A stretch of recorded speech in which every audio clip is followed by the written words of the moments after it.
contoh dari Nabi kita, Nabi Muhammad SAW, sangatlah lengkap. Tidak hanya bagus, tapi sangat lengkap. Sebagaimana yang difirmankan oleh Allah Subhanahu wa taala dalam surah Al-Ahzab ayat ke-21, min ba'di a'udzubillahi minasyaitonir rajim, laqad kana lakum fi rasulillahi uswatun hasanah, al-ayah. Sungguh benar-benar terdapatkan suri tauladan yang baik pada diri Rasulullah sallallahu alaihi wasallam. Tidak hanya sekedar baik, tapi sangat lengkap. Kalau kita seumpamanya berusaha mencari suri tauladan dari para nabi sebelum Rasulullah, tetap kita temukan cuma hanya dari sebagian sisi, tidak selengkap pada diri Rasulullah SAW. Katakanlah kalau kita mencari suri tauladan dari sosok Nabi Sulaiman, mungkin dalam sisi kekayaan, kalau kita diberi amanah harta bisa meniru beliau karena beliau sangat dermawan. Atau kebijaksanaan beliau ketika beliau menjadi raja, mungkin kita diberi amanah jabatan, kita bisa meniru bagaimana kebijaksanaan beliau.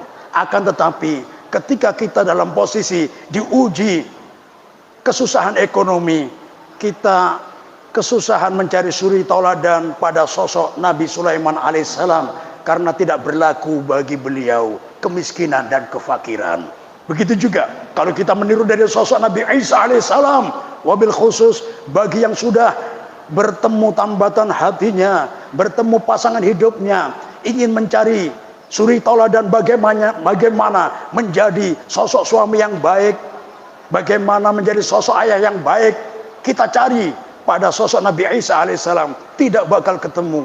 Karena beliau ketika diangkat Allah ke langit, barrafa'ahullah, bahkan Allah mengangkat Nabi Isa ke langit. Waktu itu beliau belum sempat menikah, masih bujang. Dalam artian, kalau kita mencari sosok suri tauladan, menjadi suami yang baik, menjadi ayah yang baik, tidak bakal ketemu ya. Begitu juga kalau kita mencari suri tauladan dari nabi-nabi yang lain selain Rasulullah, tidak bakal lengkap.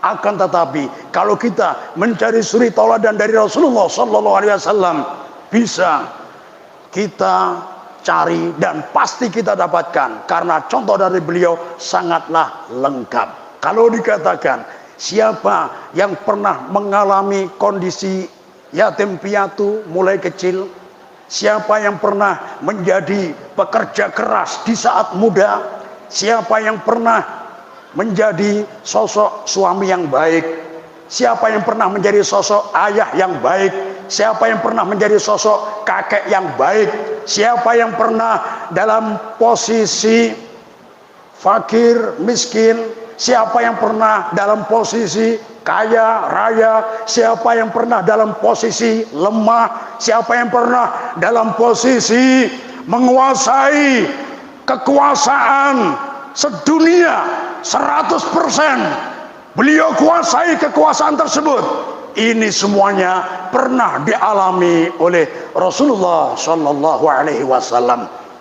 Walhasil kita tinggal mencari dan introspeksi diri. Sekarang Allah menempatkan posisi kita dalam posisi apa? Kita cari dalam sejarah kehidupan Rasulullah, pasti kita temukan. Dan kalau kita mencari atau mengikuti suri tauladan dari Rasulullah ketika saat beliau fakir, saat beliau lemah, bahkan di saat beliau sedang kaya raya, di saat beliau jaya, yang penting kita ikuti dari suri tauladan beliau, dijamin kita pasti selamat dan bahagia di dunia dan di akhirat. Masyaallah.